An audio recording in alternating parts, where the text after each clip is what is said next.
Los términos económicos, las cifras, las políticas y la problemática nacional, lo que más afecta al salvadoreño, todo lo que usted desea saber acerca de la economía nacional e internacional. A continuación, en Análisis Económico Semanal de Diálogo con Ernesto López. Mientras el país debate si existe o no jurisdicción para que la Sala de lo Constitucional le ordene a los diputados cómo elegir a funcionarios, la situación económica sigue siendo una de las más grandes preocupaciones para los empresarios y la población misma, que se ve seriamente afectada al no haber mayores oportunidades de empleo y robustez en su poder adquisitivo. Este día, en nuestro análisis económico semanal, daremos un vistazo a las perspectivas de crecimiento y desarrollo, cómo influye la inestabilidad política jurídica, y daremos un repaso a las propuestas que están haciendo los candidatos presidenciales en esta coyuntura electoral. ¿A qué costo estaríamos nosotros viendo esa transformación en ese método de elección de nuevos funcionarios y de esta categoría? Digo, ¿a qué costo? Porque si bien es cierto, no se puede, como dice el presidente de la Cámara, justificar porque en el pasado se hacía, se siga manteniendo, claro, ¿verdad? O sea, tendríamos que examinar bien a qué costo esto, desde luego, implica estar en este proceso bastante inestable, que poco o nada, de alguna manera, pues augura un proceso de estabilidad jurídica y política en el país, ¿no? Y hay que decirlo claramente, Ernesto, Arena lo hizo. Arena tuvo a gente como Mauricio Gutiérrez Castro, por ejemplo, en la Corte Suprema de Justicia. Mal hecho. Mauricio Gutiérrez Castro no debería haber sido presidente de la Corte Suprema de Justicia, porque estaba vinculado al partido Arena.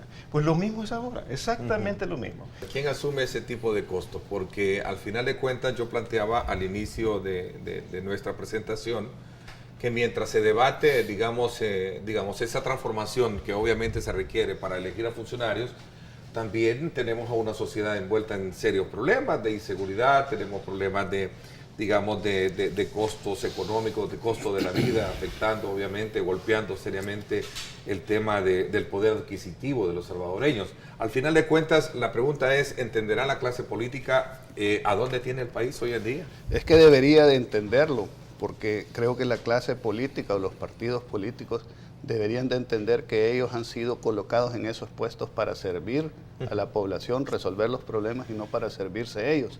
Y mientras no haya una adecuada administración de justicia, no va a haber seguridad, porque la inseguridad de El Salvador en gran parte está basada en la impunidad.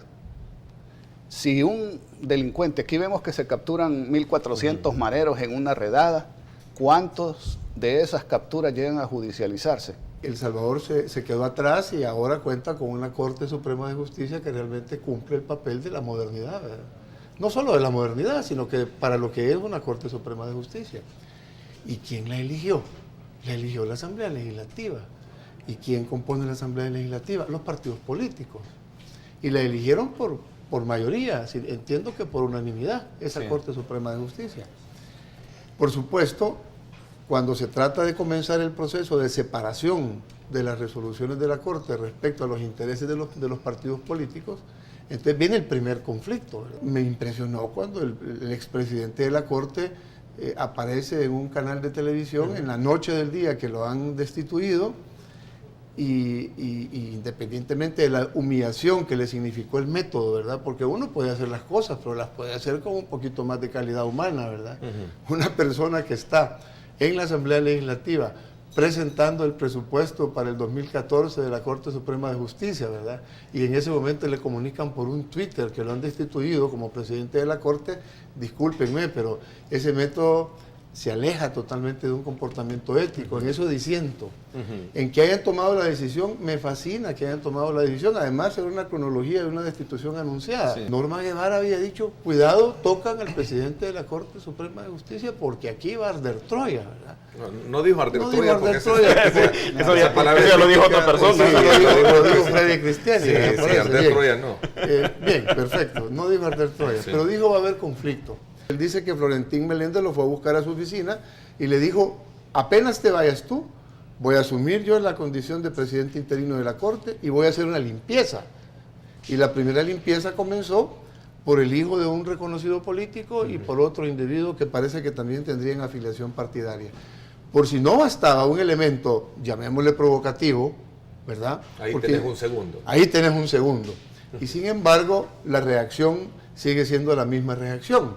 Entonces, como que a Florentín se le van a tener que ocurrir otras cosas para provocar de manera distinta al frente, porque no va a lograr su reacción.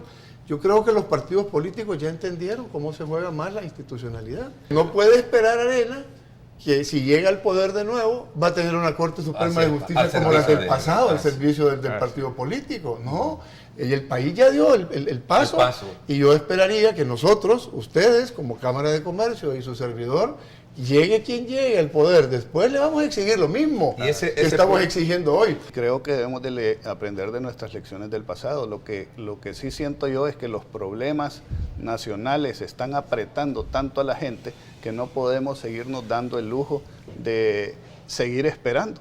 Tenemos que ser realistas, y aquí si todos queremos a nuestro país, y deberíamos de quererlo porque aquí queremos vivir todos y debe de haber espacio para todos, entonces deberíamos de podernos sentar, conversar, dialogar, proponer, aceptar las críticas que nos caigan, ver qué es lo que nos toca corregir, asumir los sacrificios que tengamos que asumir de manera que sean justos y parejos. Al que aguante más, pues se le soca más, pero tiene que ser algo que tenga una visión de futuro, hay que construir una visión de nación. No es lo mismo lo que diga un presidente de la Cámara de Comercio o lo que diga el director ejecutivo de la Cámara de Comercio en un programa como este, a lo que diga cada sábado un presidente de la República en un programa que pagamos con nuestros impuestos.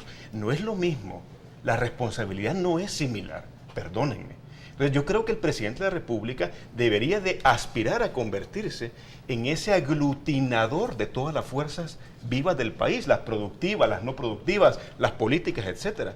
A veces lo que uno capta en el discurso del presidente es que él se convierte en el primer distorsionador del diálogo nacional. Solamente en subsidios se disparó el gasto en 80 millones este año, solamente en subsidios. Entonces, ¿de qué parte este desbalance? ¿Cómo se junta cuando tú sumas la sobreestimación del ingreso con un gasto que no estaba proyectado? Lo que ocurre con cualquier ama de casa en su hogar. Mira, en este análisis de hoy... Pero ¿qué pasa, Ernesto? Entonces, se le hace la crítica al presidente en aquel momento porque sabíamos que iba a ocurrir este desbalance, y lo que hace es salir despotricando contra nosotros, en lugar de decir, miren, a ver, sentémonos a ver si es cierto lo que puede ocurrir. Pues. A ver, pero también el presidente tampoco ha recibido flores, ¿no? Pero es que al principio, no sé cuál es quiero comentar una cosa. Al principio nosotros, Ernesto, y me consta porque viví tampoco toda esa parte. Son cartas de amor las que ha recibido el presidente. Sin duda, hacemos críticas y muy firmes, hacemos críticas firmes. Lo que no hacemos es hacer una crítica que al final vaya a destruirlo a él.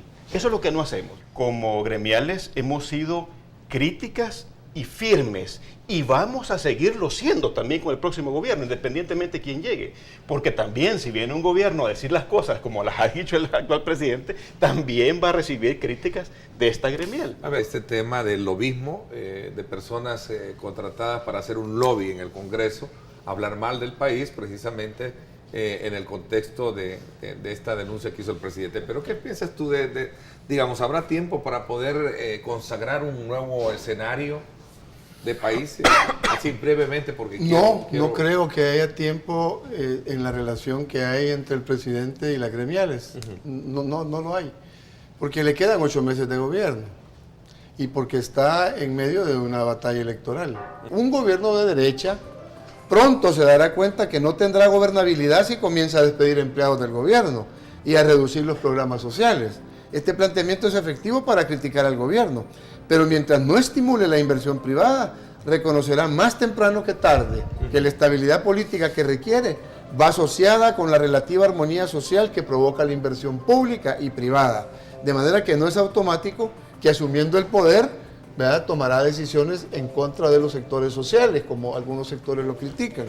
Y un gobierno de izquierda no puede ignorar que mientras no estimule igual la inversión privada, no puede mantener el mismo ritmo de inversión social, so pena de colocar a las finanzas del Estado en una situación de deterioro tal que no podrá honrar sus responsabilidades con acreedores internos y externos. ¿Cuál es la posición de la Cámara de Comercio con respecto a eso? ¿Es necesario investigar a esos empresarios? Yo creo que si hay indicios de un delito, que se investigue, y que se investigue al que sea. Nadie debe estar por encima de la ley.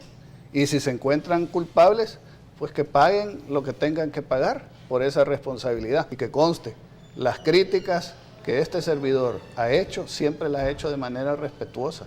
Yo he criticado la gestión, yo no he criticado a la persona, nunca le he faltado el respeto al presidente. Pero el presidente tiende, en vez de responder a una crítica, a una gestión, a desautorizar a las personas personalizando y ofendiendo. El presidente de la República es el mandatario y por tanto el primer funcionario. El funcionario no debe estar diciendo qué debe investigar o no investigar el fiscal. Porque entonces volvemos a esa fecha, a esas épocas en las que se decía que un presidente tomaba el teléfono y le hablaba al fiscal, X, mira fulanito, fíjate que ese tema no me lo investigues mucho. Ahora el presidente no toma el teléfono, lo dice públicamente, lo dice a través de sus programas. El fiscal general de la República no es el mandador del presidente de la República. Este país debe dar un paso histórico. Este país siempre investiga al gobierno anterior o a los gobiernos anteriores, pero nunca se investiga al gobierno que está haciendo ejercicio en ese momento, en ese periodo determinado.